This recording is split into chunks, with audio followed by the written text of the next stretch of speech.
तो चलिए दोस्तों शुरू करते हैं अपने इस SN1 रिएक्शन को और यूनिमोलिकुलर न्यूक्लियोफिलिक सब्स्टिट्यूशन रिएक्शन, जो कि क्रैश कोर्स का ही एक हिस्सा रहेगा आपका। और इसमें हम बहुत सारी नई नई चीज़ें सीखेंगे, जैसे मैकेनिज़्म किस तरीके से होती है, रिएक्टिविटी ऑर्डर क्या होता है, किस तरीके से लीविंग ग्रुप का इफेक्ट रहता है, न्यूक्लियोफाइल किस तरीके से काम करता है। सारी चीज़ें एक एक करके इसमें डिस्कस करने वाले हैं। और अगर इस चैनल पे आप नए हैं तो पहले सब्सक्राइब कीजिए, लाइक कीजिए और दोस्तों के साथ ज़रूर शेयर कीजिएगा। दोस्तों को भी ये वीडियो आप दिखाइए, उनको पसंद आएगी ये वीडियो।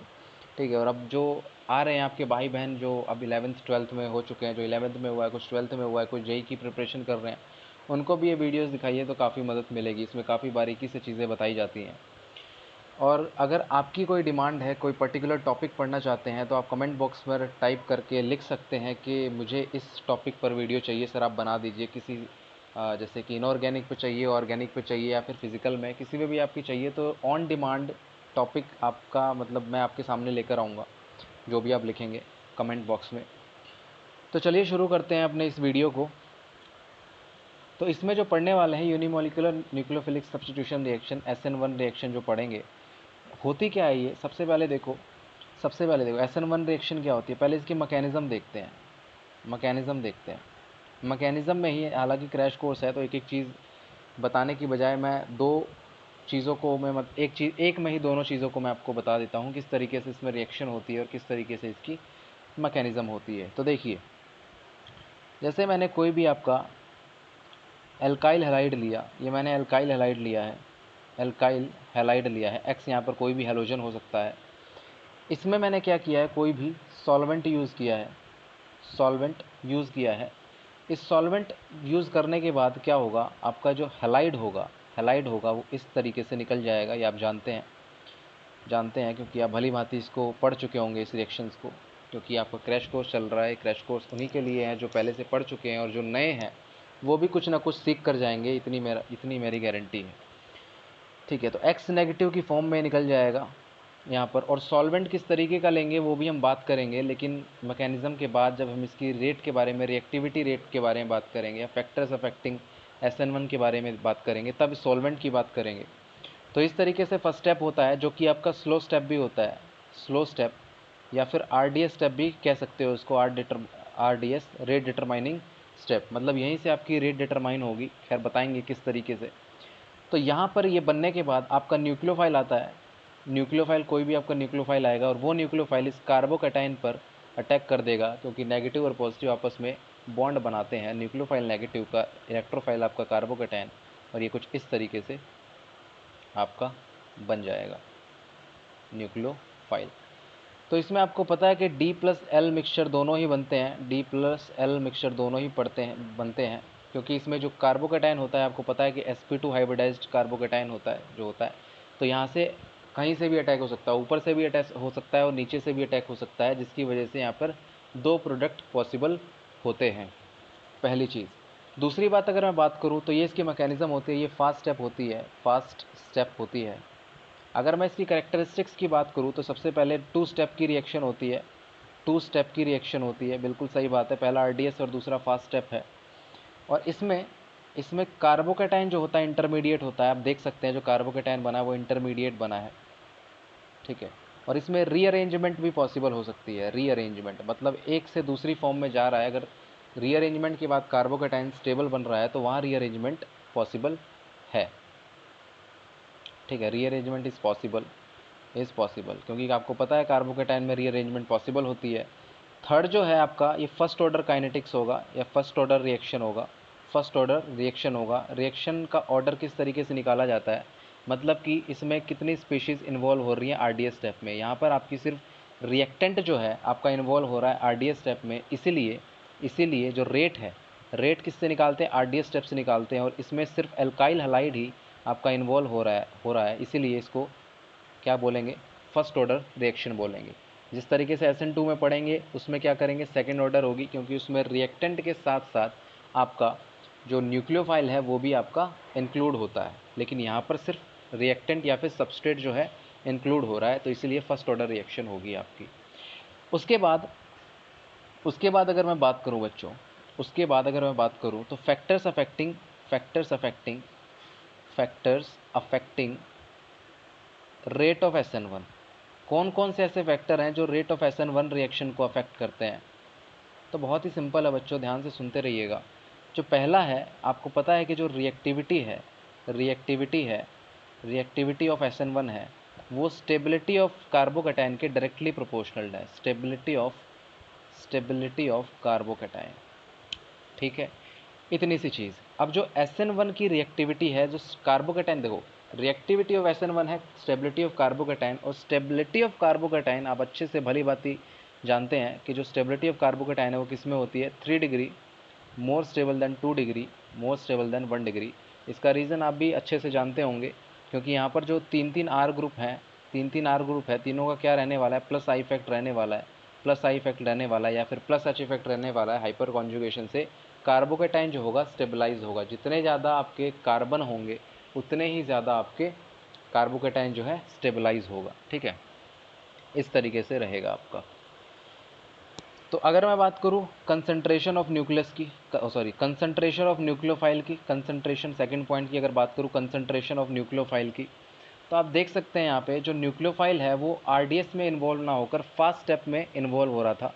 जैसे कि यहाँ पर आप देख सकते हैं जो आपका न्यूक्लियोफाइल है वो फास्ट स्टेप में, और फास्ट स्टेप में न्यूक्लियोफाइल का कोई मतलब नहीं रह जाएगा यहाँ पे, ठीक है। जो भी आपकी जो रेट होती है वो हमेशा स्लो स्टेप से देखी जाती है। स्लो स्टेप में आपका केवल और केवल आपका रिएक्टेंट या फिर यूँ बोलो तो एल्काइल हैलाइड ही इन्वॉल्व है। तो यहाँ पे कंसंट्रेशन की बात करूँ, कंसंट्रेशन ऑफ न्यूक्लियोफाइल क्या होगा आपका, does not depend on concentration of nucleophile, ठीक है। या फिर यूँ बोल लो कि अनअफेक्टेड, SN1 जो होगी अनअफेक्टेड होगी, unaffected bye concentration of nucleophile, ठीक है, क्योंकि जो न्यूक्लियोफाइल है वो आपका फास्ट स्टेप में इन्वॉल्व हो रहा है। और थर्ड चीज़ की अगर मैं बात करूँ तो इसमें इसमें आपका जो weak and neutral nucleophile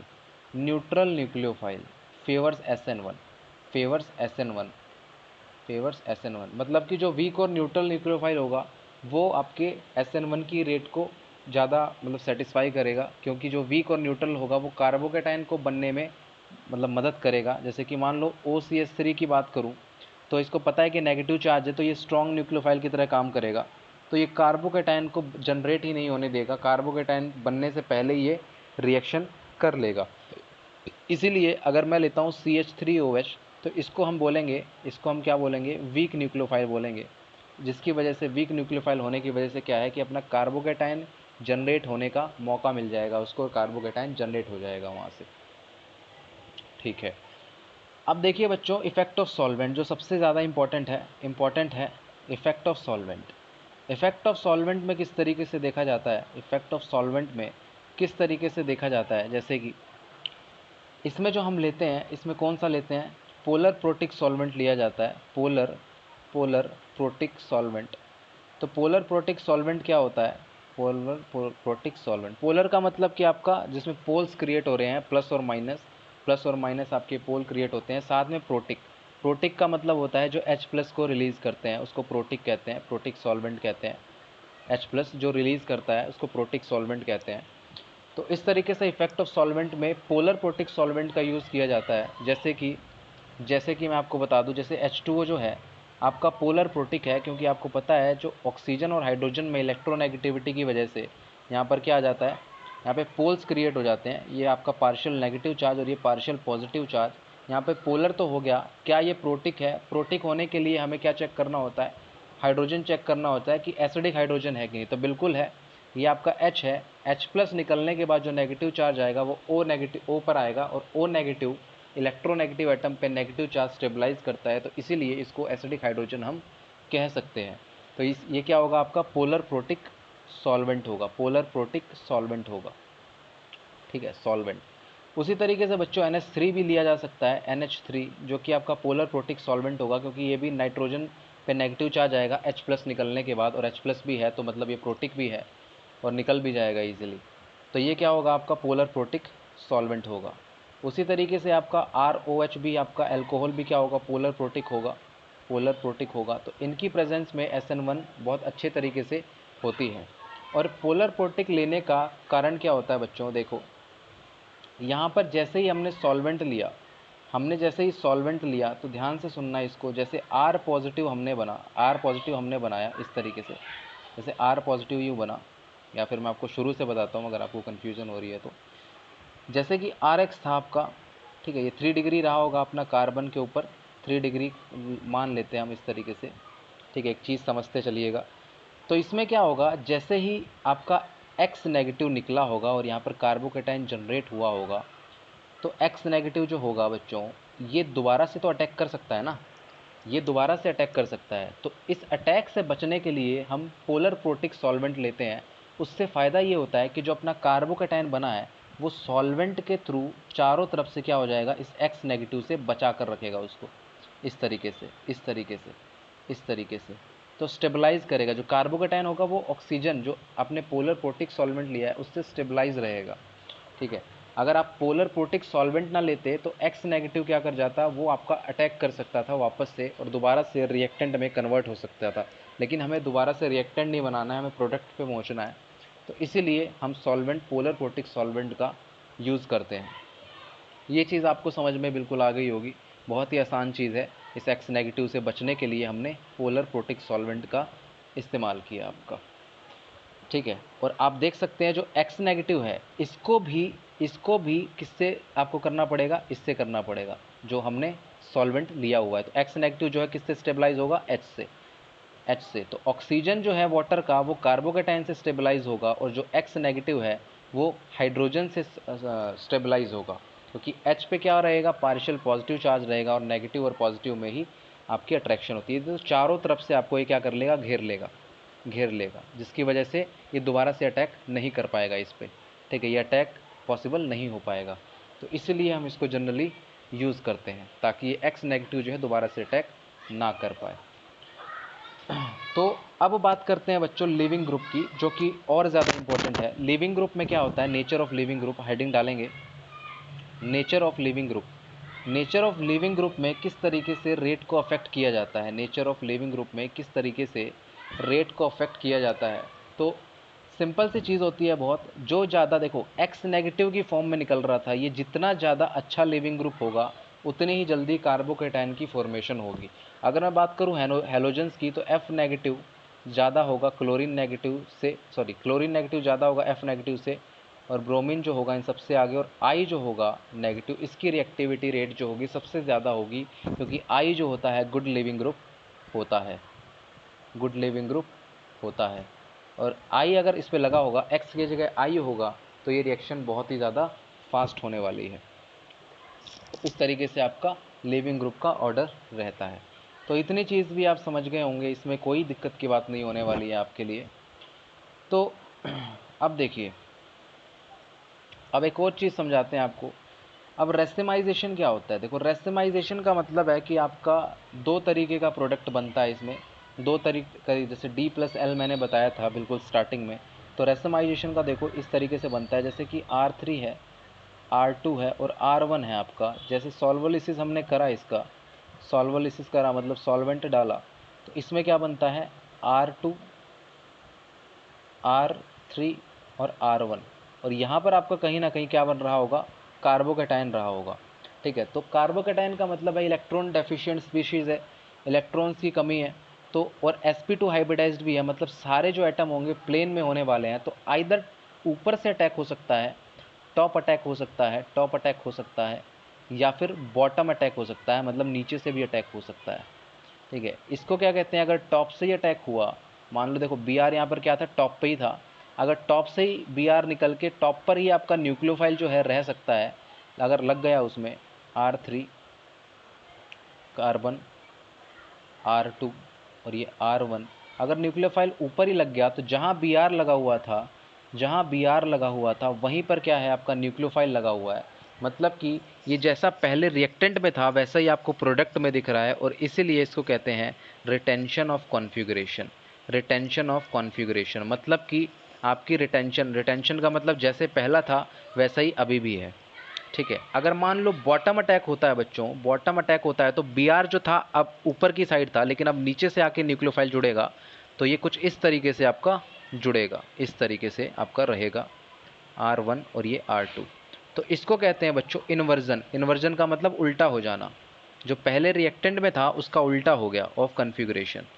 configuration तो इस तरीके से आपका रहता है। अब जैसे मैं एग्जाम्पल की बात करूं बच्चों, जैसे एग्जाम्पल की बात करूं तो CH3 और कार्बन में CH3 और CH3, और यहाँ पर मैं ब्रोमीन ले लूँ और इसमें H2O डाल दूँ, H2O जो कि आपका नॉन पोलर प्रोटिक सॉल्वेंट है। तो इसमें क्या होगा आपका, पहले तो सबसे पहले क्या होगा, CH3 कार्बोकेटाइन का फॉर्मेशन होगा यहाँ से। कार्बोकेटाइन का जैसे ही फॉर्मेशन हुआ तो H2O जो है सॉल्वेंट की तरह भी काम करेगा और यहाँ से OH नेगेटिव निकल के आएगा जो कि न्यूक्लियोफाइल की तरह भी काम करेगा। तो यहाँ से इस पर अटैक कर देगा और ये क्या बन जाएगा, CCH3 और OH। इस तरीके से आपका प्रोडक्ट बन के आ जाएगा। ठीक है, इस तरीके से आपका प्रोडक्ट, तो बहुत ही सिंपल रिएक्शन रहती है, बस आपको पहचानना होता है 3 डिग्री 2 डिग्री 1 डिग्री कार्बोकेटाइन में कौन सा ज़्यादा स्टेबल बनेगा। अगर आप पहचानने में सक्षम हैं तो आप इजीली ये रिएक्शन कर सकते हैं। तो ये था आपका SN1 रिएक्शन। तो इसमें बहुत सारी चीज़ें हैं, जैसे कि आप अल्कोहल्स में भी अगर SN1 करना चाहें तो देखिए इसमें भी आपको थोड़ा बहुत आइडिया दे देते हैं।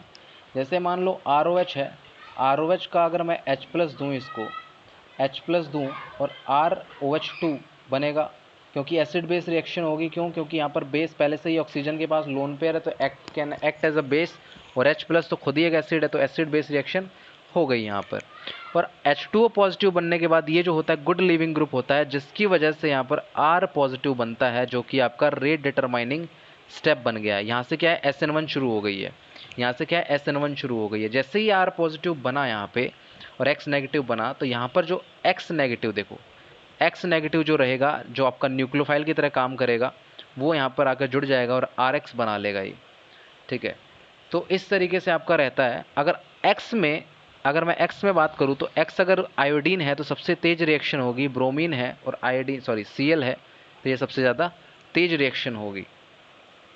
अगर रिएक्टिविटी ऑफ ROH की बात करूँ, रिएक्टिविटी ऑफ ROH की बात करूँ तो देखो जितनी जल्दी से ROH जो है, जैसे H2O निकलेगा यहाँ से, तो R पॉजिटिव किस पे डिपेंड करेगा, 3 डिग्री 2 डिग्री और 1 डिग्री पर आपका डिपेंड करेगा, ये आप जानते हैं भली बाती से। ठीक है, फिर मैंने एक बात कही थी कि रीअरेंजमेंट अगर हो रहा होगा तो पॉसिबल होगा, तो उसका भी एग्जांपल देख लेते हैं बच्चों। CH3 कार्बन CH3 और CH2 है और यहाँ पर OH लगा हुआ है। तो जैसे ही मैंने कॉन्सेंट्रेटेड HBr डाला, आपको पता है HBr एक एसिड होता है, और यहाँ से H+ रिलीज़ होगा और यहाँ पर O के पास क्या है, जैसे ऊपर में देखा था एसिड बेस्ड रिएक्शन करवानी है, और CH3 कार्बन पे CH3 बनेगा और CH3 यहाँ पर आएगा और CH2 के बाद OH2 पॉजिटिव बन जाएगा, और H2O जो होगा गुड लिविंग ग्रुप होगा तो ये निकलेगा, तो यहाँ पर कार्बोकेटाइन छोड़कर जाएगा CH2 पॉजिटिव। अब यहाँ पर देखो रीअरेंजमेंट होने की पॉसिबिलिटी है, तो इसमें क्या होता है कि इनमें 3 जो CH3 हैं ये वाले, इनमें से एक CH3 उठकर कहाँ जाएगा, इस वाले कार्बन पे जाएगा, और जो पॉजिटिव चार्ज है वो बगल वाले कार्बन पे आ जाएगा। कुछ इस तरीके से आपका आ जाएगा, रीअरेंजमेंट हो जाएगी। और यहाँ पे CH2 CH3, क्योंकि ये वाला CH3 कहाँ से उठ के आया, इधर से उठ के आया है। ठीक है, तो ये बन जाएगा। अब क्या होगा, अब देखो रीअरेंजमेंट आपको पता है कि पहले से जो कंपाउंड है उससे ज़्यादा स्टेबल कंपाउंड बनना चाहिए जब रीअरेंजमेंट करवाते हैं। तो यहाँ पे 1 डिग्री कार्बोकेटाइन था, तो इसका जो रीअरेंजमेंट करवाने के बाद कितना 3 डिग्री बन गया है और कार्बोकेटाइन की स्टेबिलिटी बढ़ गई है, तो ये रीअरेंजमेंट पॉसिबल है, तो इसलिए हमने रीअरेंजमेंट भी करवा दिया। तो ये छोटे छोटे रूल्स हैं, आपको पता होंगे अच्छे से। तो यहाँ पर अब क्या करेंगे, Br नेगेटिव जो अभी भी बचा हुआ है, कंसनट्रेटेड HBr में H+ यूज़ हो गया था लेकिन Br अभी भी बचा हुआ था, तो उसने रिएक्शन की और Br ने अटैक किया इस कार्बोकेटाइन पर और बना लिया क्या, इस तरीके से आपका प्रोडक्ट जो है बना लिया आपका C2H5, आपका इथाइल ग्रुप जुड़ गया। तो ये आपका प्रोडक्ट हो जाएगा आफ्टर रीअरेंजमेंट। तो ये रीअरेंजमेंट का प्रोडक्ट था, तो आप इजीली आप कर सकते हैं। ठीक है, फिर एक आता है आपका लुकास रिएजेंट भी आता है। तो लुकास रिएजेंट में भी सिंपल होता है कि जो लुकास रिएजेंट होता है वो होता है आपका एनहाइड्रस ZnCl2, और साथ में जब HCl लिया जाए तो आपका लुकास रिएजेंट हो जाता है। ठीक है, तो लुकास रिएजेंट बेसिकली आपका एल्कोहल जो होता है, एल्कोहल को हैलाइड में कन्वर्ट करता है bye SN1 reaction. SN1 reaction से किया जाता है। तो ये एक प्रैक्टिकल ऑर्गेनिक केमिस्ट्री में का जो प्रैक्टिकल ऑर्गेनिक केमिस्ट्री में पढ़ा जाता है, उसमें एक प्रैक्टिकल किया जाता है लूकास रिएजेंट के लिए, लूकास रिएजेंट यूज़ किया जाता है, तो वहाँ यूज़ होता है आपका। ठीक है, तो डिग्री ऑफ एल्कोहल बेसिकली निकालने के काम आती है कि टर्शरी होगा तो आपका कुछ आएगा, सेकेंडरी होगा तो कुछ आएगा। जैसे टर्शरी अल्कोहल हुआ तो इमीडिएटली रिएक्ट कर जाता है ZnCl2 के साथ। सेकेंडरी अल्कोहल होता है तो फिर थोड़ा टाइम लेता है, 5-10 मिनट लेता है, फिर रिएक्ट करता है मतलब लूकास रिएजेंट के साथ। और जो प्राइमरी होता है, प्राइमरी में तो बहुत मतलब होता ही नहीं है, एक तरीके से यूँ मान के चलो कि रिएक्शन ही नहीं देता है प्राइमरी अल्कोहल। ठीक है, तो बेसिकली जो रिएक्शन होती है इसमें SN1 फॉलो करती है। तो एग्जामिनर आपसे पूछ सकता है इसमें कि कौन सी रिएक्शन फॉलो की जाती है लूकास रिएजेंट में, तो आप तुरंत ये बोल दोगे कि इसमें ये वाली रिएक्शन फॉलो की जाती है। तो ये था आपका कंप्लीट SN1 रिएक्शन। अगर आप क्वेश्चन भी करना चाहो तो इसमें क्वेश्चन कर सकते हो, जैसे कि मैं आपसे क्वेश्चन करवा देता हूँ। क्वेश्चन ये करवा देता हूँ, जैसे कि मान लो मुझे एक क्वेश्चन दिया है, बहुत ही बढ़िया क्वेश्चन है, आप अगर वीडियो पॉज करके कर सकें तो आप ज़रूर कीजिएगा। CH3 कार्बन है और यहाँ पर आयोडाइड है और यहाँ पर H है और यहाँ पर CH3 है और साथ में इन्होंने CH3OH दे दिया है और हीट के प्रेजेंस में दे दिया है। तो देखो यहाँ पर सबसे पहले क्या होगा, सॉल्वेंट दिया हुआ ये बिल्कुल है और पोलर प्रोटिक सॉल्वेंट है बिल्कुल है, तो SN1 को फेवर करेगा। यहाँ से हमने SN1 पहचान लिया है और साथ में इसको जब हम बाहर निकालेंगे तो कार्बोकेटाइन कुछ इस तरीके से उभर कर आएगा, CH3 पॉजिटिव, सॉरी CH3 यहाँ रहेगा और CH3 कार्बन पे पॉजिटिव चार्ज और यहाँ पे CH3 और हाइड्रोजन भी आपका रहेगा। तो आप देख सकते हैं यहाँ जो पॉजिटिव चार्ज बना है 2 डिग्री है। अगर मैं यहाँ से इसको इधर शिफ्ट कर दूँ, मिथाइल शिफ्ट कर दूँ, 1,3 मिथाइल शिफ्ट कर दूँ, Me शिफ्ट कर दूँ, मिथाइल शिफ्ट कर दूँ, तो यहाँ पर 3 डिग्री कार्बोकेटाइन बनने की पॉसिबिलिटी है। तो यहाँ पर आपने 3 डिग्री बनाया होगा ज़रूर, अगर आपने खुद कोशिश की होगी इसको बनाने की। तो CH3 उठकर जाएगा उधर की साइड, तो एक CH3 कम हो जाएगा, यहाँ से एक CH3 कम हो गया, तो इसके साथ जो एक CH3 और एक CH3 ये लग जाएगा और साथ में हाइड्रोजन आपका था और आपका ये आपका बनकर आ जाएगा। अब देखो CH3OH है तो आपको पता है जो H+ है इसमें यूज़ हो चुका है, तो अब बचा क्या होगा, O नेगेटिव CH3 बचा होगा और यही आपका दोबारा से अटैक करता है, कहाँ पे, इस कार्बोकेटाइन पे अटैक करता है। तो जो ओवरऑल प्रोडक्ट बनता है बच्चों, वो बनता है CH3 OCH3 और CH3 और साथ में आपका कार्बन, हाइड्रोजन, CH3 और CH3। इस तरीके से आप SN1 कर सकते हो। ठीक है, और अगर मैं बात करूँ और आपसे 1-2 क्वेश्चंस की और बात करूँ, तो देखो ये वाला एक और क्वेश्चन है जो बहुत ही बढ़िया क्वेश्चन लगा मुझे। आयोडीन है, जैसे कि CH3OH की बात करूँ, यही डाल दिया हमने। तो यहाँ आप देख सकते हो, क्या देखोगे कि यहाँ पर क्या है, आयोडीन है, सॉल्वेंट की प्रेजेंस में ये निकलेगा तो यहाँ पर पॉजिटिव चार्ज बनेगा, पॉजिटिव चार्ज बनेगा। तो यहाँ पर ये 2 डिग्री है, अगर यहाँ पर आता है तो 2 डिग्री ही बनता है। ठीक है, तो आप सोच रहे होगे 2 डिग्री से 2 डिग्री जा रहा है तो रीअरेंजमेंट नहीं होना चाहिए, लेकिन बच्चों यहाँ पर साथ में डबल बॉन्ड भी है और ये अलाइलिक पोजीशन पे आ जाएगा। अगर यहाँ पर हाइड्रोजन को मैं शिफ्ट करवाऊँ तो 1-2 हाइड्राइड शिफ्ट अगर मैं करवाऊँ तो यहाँ पर देखना 2 डिग्री से 2 डिग्री ही बन रहा है, मगर यहाँ पर अलाइलिक कार्बोकेटाइन बन रहा है। डबल बॉन्ड के बराबर में एक sp3 हाइब्रिडाइज्ड कार्बन जिस पर पॉजिटिव चार्ज होगा तो वो एलाइलिक कार्बोकेटाइन कहलाएगा। और एलाइलिक कार्बोकेटाइन और बेंजाइलिक कार्बोकेटाइन आपका पता है स्टेबल होते हैं। बेंजाइलिक कार्बोकेटाइन का मतलब होता है कि बेंजीन के ऊपर CH2 होगा और उसके ऊपर पॉजिटिव चार्ज होगा, तो इसको बेंजाइलिक कार्बोकेटाइन कहते हैं। और इससे ऐसे को जो डबल बॉन्ड के बराबर में एक sp3 हाइब्रिडाइज्ड कार्बन है और उस पर पॉजिटिव चार्ज लगा हुआ है तो उसको हम एलाइलिक कार्बोकेटाइन कहते हैं। तो यहाँ पर OCH3 फिर से बचा हुआ है अभी और ये अटैक कर देता है फर्दर इस कार्बोकेटाइन पे और जो प्रोडक्ट बनकर आता है हमारे पास वो बनकर आता है OCH3। इस तरीके से अपना प्रोडक्ट जो है बन जाता है। तो इस तरीके से आप कर सकते हो। ठीक है, तो एक और है, एक और क्वेश्चन आप देख सकते हो, जैसे कि आपका ये है क्लोरीन है। क्लोरीन में अपने एक्वस इथानॉल ले लिया है, तो देख सकते हैं यहाँ पे पोलर प्रोटिक है, फिर से एक बार सॉल्वेंट जो है इथानॉल आप CH3 CH2OH ले सकते हो यहाँ पे। ठीक है, अगर मैं इसकी बात ना करूँ, सिर्फ H2O ही डाल दूँ, अगर सपोज़ करो H2O ही ले लेता हूँ मैं, H2O ही ले लेता हूँ, तो इस तरीके से रहेगा आपका। और यहाँ पर आपका एमी रहेगा। तो देखो पोलर प्रोटिक की प्रेजेंस में आपका कुछ इस तरीके से बनेगा, इस तरीके से बनेगा, और यहाँ पर क्या आएगा आपका एमी रहेगा। तो देखो यहाँ पर 2 डिग्री कार्बोकेटाइन बना है, लेकिन यहाँ पर अगर कार्बोकेटाइन इस पोजीशन पे आ जाए, मैं दोबारा से दिखाता हूँ, इस वाले पोजीशन पे आ जाए, इस वाले, तो यहाँ पे 3 डिग्री कार्बोकेटाइन बनने की पॉसिबिलिटी है। तो इसको हम क्या करेंगे, 1,2 हाइड्राइड शिफ्ट करवाएंगे, क्योंकि हाइड्रोजन है। एमी करवा देंगे, अगर मिथाइल शिफ्ट करवा देंगे तो 2 डिग्री का 2 डिग्री रह जाएगा, इसलिए 1,2 हाइड्राइड शिफ्ट करवाएंगे यहाँ पे। ठीक है, 1,2 हाइड्राइड शिफ्ट करवाएंगे। तो इस तरीके से आपका ये बन जाएगा। यहाँ पे एमी पे आएगा पॉजिटिव चार्ज, और यहाँ पर आपका हाइड्रोजन आगे जुड़ जाएगा। अब यहाँ पे देखो OH जो है अभी भी बचा हुआ है, तो OH नेगेटिव जो है इस पर फर्दर अटैक करता है इस तरीके से, और क्या बना लेता है आपका, ये आपका प्रोडक्ट बना लेता है। तो ये आपका फाइनल प्रोडक्ट निकल कर आता है। तो इस तरीके से आप SN1 रिएक्शन को कर सकते हो, बहुत आसानी से कर सकते हो, बहुत आसानी से समझ सकते हो। तो इसमें कुछ खास नहीं होता बच्चों।